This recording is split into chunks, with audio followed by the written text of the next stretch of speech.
Bienvenue sur Comme3Com, le rendez-vous produit par le blog wowcomcebo.fr. Aujourd'hui, on se penche sur un défi que pas mal d'entreprises rencontrent. Comment redonner un coup de fouet à une marque qui, disons, sent un peu la naphtaline? Oui, bonjour. C'est un peu comme refaire la peinture du salon. Parfois, ça s'impose pour éviter le coup de vieux. C'est exactement ça. Et c'est une question fréquente, hein. Une marque qui vieillit, elle risque de perdre le contact avec son public. Et ça peut se voir sur les ventes, forcément. Hmm. Mais bon, heureusement, il y a des pistes pour la revitaliser. On va regarder ça ensemble. Alors justement, comment on repère les tout premiers signes de fatigue? Qu'est-ce qui doit nous alerter? Il y a plusieurs choses qui peuvent mettre la puce à l'oreille. Une image qui commence à dater, par exemple.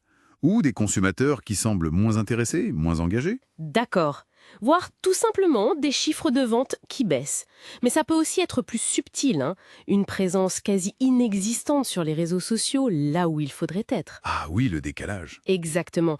Un logo ou des couleurs qui n'ont pas bougé depuis des lustres, ou des offres qui semblent plus vraiment coller aux attentes d'aujourd'hui. Mieux vaut capter ces signaux assez tôt, quoi. Logique. Une fois qu'on a vu ces signaux, le grand chantier commence. Par où on démarre? Peut-être par se demander à qui on veut parler aujourd'hui? C'est une très bonne première étape, oui. Les attentes des consommateurs, ça évolue sans cesse. Donc il faut se replonger dans la compréhension de son public cible. Identifier peut-être de nouveaux segments? Voilà. Ça passe souvent par des études de marché, oui, pour bien saisir les besoins actuels, les nouvelles valeurs, ce genre de choses.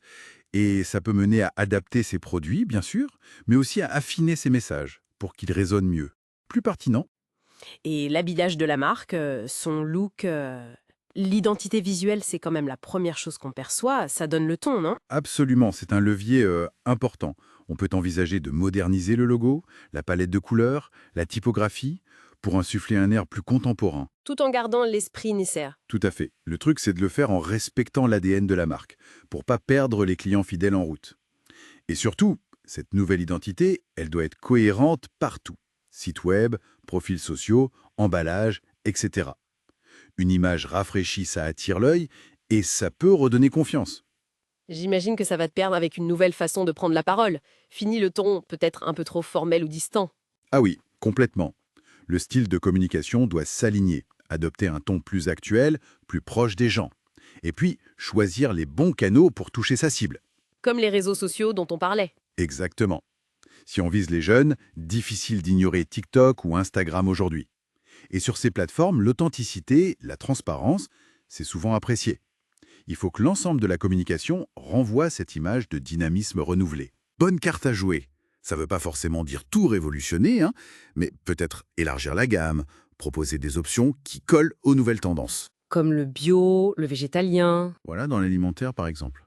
Ou intégrer de nouvelles fonctionnalités utiles dans un produit technologique.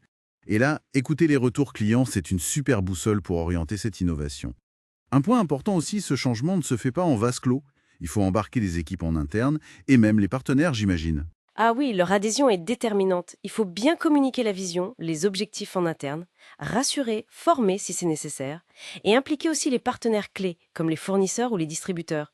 Ça donne de la force et de la crédibilité au projet de rajeunissement vis-à-vis de l'extérieur. C'est un effort collectif, vraiment. Et une fois que tout ce travail est lancé, j'imagine qu'on ne se repose pas sur ses lauriers. Il faut suivre les effets, mesurer.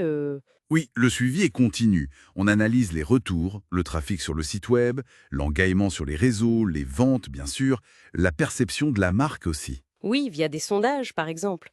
Tout ça, ça permet de voir ce qui fonctionne moins bien, et d'ajuster sa stratégie au fur et à mesure.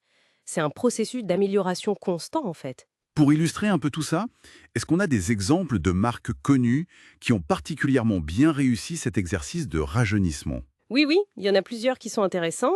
Apple, évidemment, avec le retour de Steve Jobs, ils ont complètement transformé l'image et les produits.